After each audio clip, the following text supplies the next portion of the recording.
Whether you're a home coffee user or work in a coffee shop or cafe, knowing a little bit about degassing is going to be really important to help you get the most out of the coffee you brew.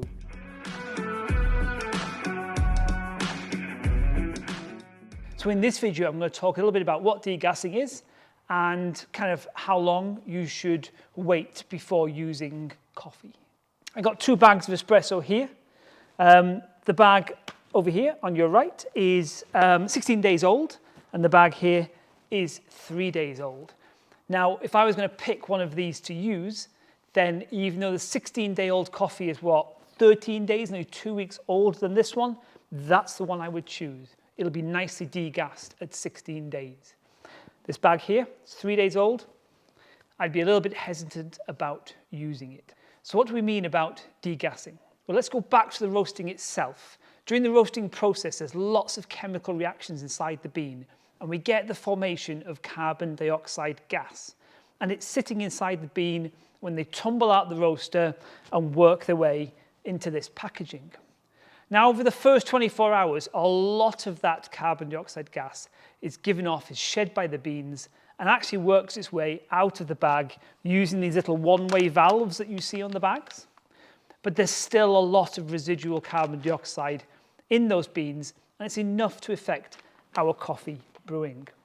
And it'll take those beans a number of days to finally shed enough of that carbon dioxide that it won't influence or impact on how we brew our coffee.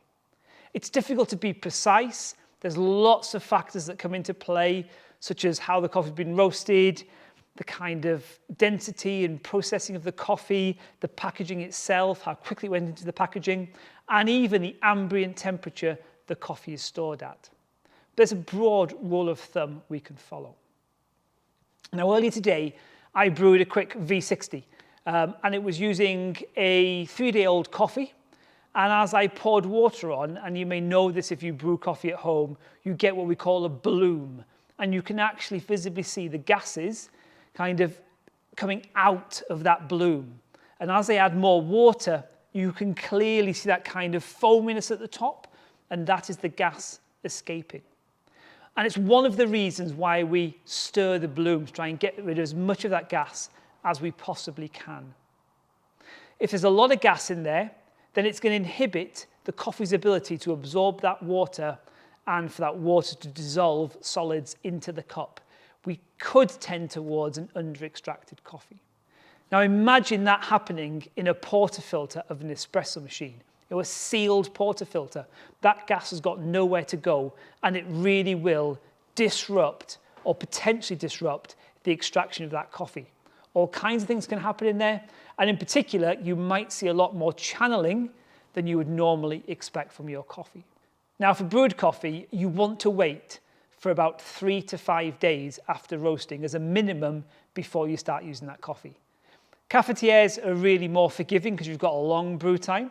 And if you're doing something like a filter brew, something like a V60, a Chemex, a drip batch brew, then you're going to be wanting to probably wait 5 to 7 days at least, or at the very least, make sure that you stir that bloom to release as much of those gases as you can. Now, if you're into espresso, my advice is wait 14 days as a minimum. Give that coffee plenty of time to degas. So when you use it, it's nicely rested. If you do that, I think the coffee's going to taste richer for you. You're going to get better extraction, and I would suggest you might get more consistent shots as well. As a home user, coffee subscriptions are a real great way of helping you deal with this degassing issue. Set up a coffee subscription to get a regular supply of coffee well before you run out, and you never have to worry about that degassing problem again.